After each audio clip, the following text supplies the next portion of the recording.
Hey family, I am Stephanie Wade in Galveston, Texas, USA. The sun is back out, as they say, after the rain. I already put some of this Skin So Soft on me and praying that the mosquitoes don't eat me alive. Seem like they just bite me whether I use insect repellent or not. But I forgot I had that Skin So Soft gel. So let's see if it works, y'all. Because I have that, and then I have a whole nother container of some satin stuff. It still has the Skin So Soft in it. Y'all, I love outside, as my grandson would say on his little record. I want to go outside, go outside, go outside. I love it out here. The sun shining on my face and the breeze from the beach passing. I just love it. But anyway, y'all, I came out here to tell y'all the results of my colonoscopy. I looked it up in my chart, and it said that the result was the one polyp that they took out of me was adenoma. And I ain't gonna lie, y'all, I was concerned for a minute. I was wondering, do I have to catch a plane and go back to the Gambia so I could use my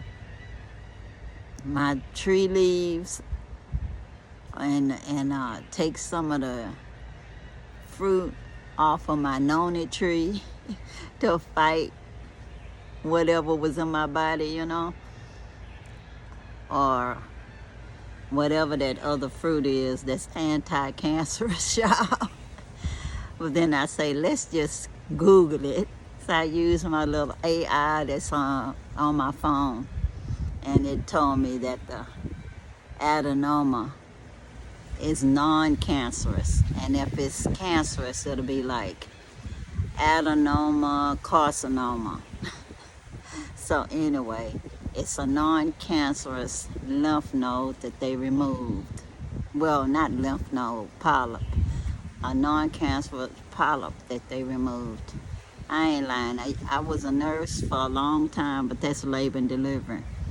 I wish they would have just said in layman's term for me, since it's my chart, the definition of what the adenoma was.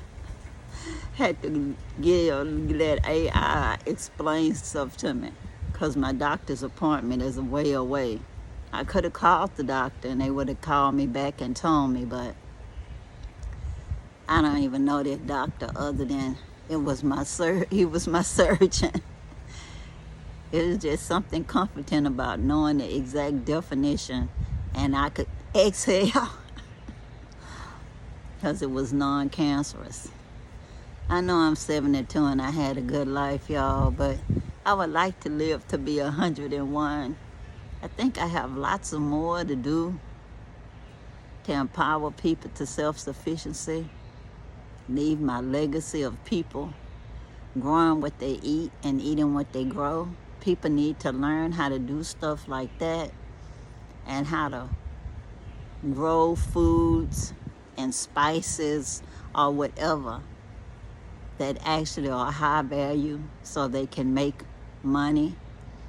I've seen people lately protesting because people move to their places from out of their country, whether they be tourists or relocating, and they don't get paid any money because people make all these crazy videos. They trying to cheat me.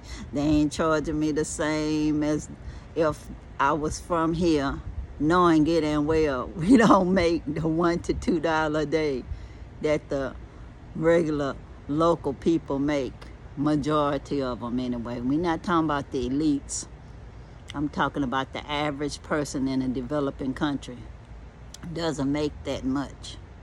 So if we don't empower our neighbors where they can learn something that's marketable so they can increase their income, we're all going to be facing the same type of protesting, because if we go somewhere and gentrify neighborhoods, of course the people are going to protest. That you go from a nice, relaxing village or a city, and then you turn it into a tourist trap with malls and all kind of fancy coffee bars. Make the rent so high that the people can't afford it. Make the land so expensive that the people can't afford it. Just not right, y'all. Who wants to commute into their own lands to wait on foreigners for the same money that they was making before the prices increased? Because everybody wants everything to stay the same so they can take advantage of them and call them greedy or say they begging for stuff. We all have to be treated fairly, y'all. It's always supply and demand. So if too many people from somewhere else go somewhere else with a big time money from abroad, because when you travel abroad with the money that you have, when you convert it into local currency, yes, you do have a whole lot more money than the average person that's out there doing their daily hustle, living from day to day. And I tell you, don't go nowhere broke, nowhere in the world. I know I don't even want y'all visiting me broke. I had enough broke relatives living with me now. But because of my mother and her honor, she don't want no homeless people. So this was her house once. Even though it's legally mine now, I paid for half of it from the other person that had inherited half when she went to the next universe. I'm not complaining. Nothing in this world is free. Nothing belongs to us. When we go, we can't take it with us no matter what it is. So all I can say is, I hope y'all think before you relocate. Visit first before you call yourself buying any land because it's quote cheap, with eyes unseen, without even shining your eyes on it, or a fast talking salesperson, whether you saw them on the internet or not. That doesn't mean they're your friend because they're trying to sell you something. Whether they're doing scare tactics to scare the Hades out of you, to make you leave from where you are, to make you think time running out, to move where they are. I guarantee you, if you need some help, they not the ones. And please don't expect poor people that don't hardly have nothing to make their family suffer because of you. Sharing a meal with somebody is different than feeding them every day. It's just not cool. If you can't afford to relocate, do not. Stay where you are, save money, go visit. If you can't afford to visit, my advice is do not relocate if you cannot even afford to visit. Whether you use credit cards or not to fly there or whatever, that's up to you. But you should always visit before you permanently move, so you all know if you even like the culture or can blend in well with the people. Like they say, bird of a feather flock together. So maybe you can find your birds to flock with before you relocate. And then you can keep up with them on WhatsApp or whatever. But I'm telling you, think before you respond, because some people will just use all kind of scare tactics to make you want to move from where you are, thinking where you are is so horrible that you have to go. But remember, when you relocate, you have to be able to have money every month to pay for where you are, because whatever savings you have gonna eventually go if you're not making more money every month or having money coming in every month somehow. You cannot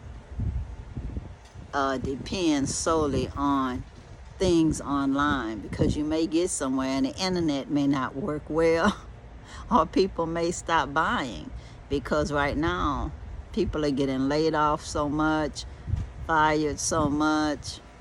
It's ridiculous. And the people who willing to work, they deport now. This is terrible, y'all. We gotta eat.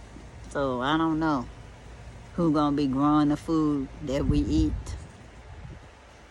I just don't know.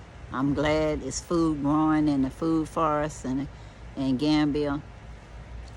But I'm not there right now, y'all. But I'm visualizing myself that if I need to have a plan B, where I at least can have food to eat if the shelves over here become empty. Because I'm telling you, the little food that I'm growing here, you plant the seeds, you got to wait for them to grow, hope that they grow. Because sometimes you plant stuff and they never germinate. And then our seasons is limited in the U.S., you know? You can't grow stuff all year long. Like in the Gambia, you can grow stuff all year long. It's always hot over there, whether they think it have a little cold season or not. A little cold season, you can grow your winter stuff or stuff that likes it a little bit cooler. But it's still hot to me during the day and just cool at night like a California nighttime. But anyway, y'all, just checking in with y'all to let y'all know that I am okay. My colonoscopy showed what? Adenoma, meaning no cancer. Thank the Most High for that. Thank y'all that was concerned about me. I love you all. And until next time, peace, peace, power to the people. I'm out, y'all. Bye.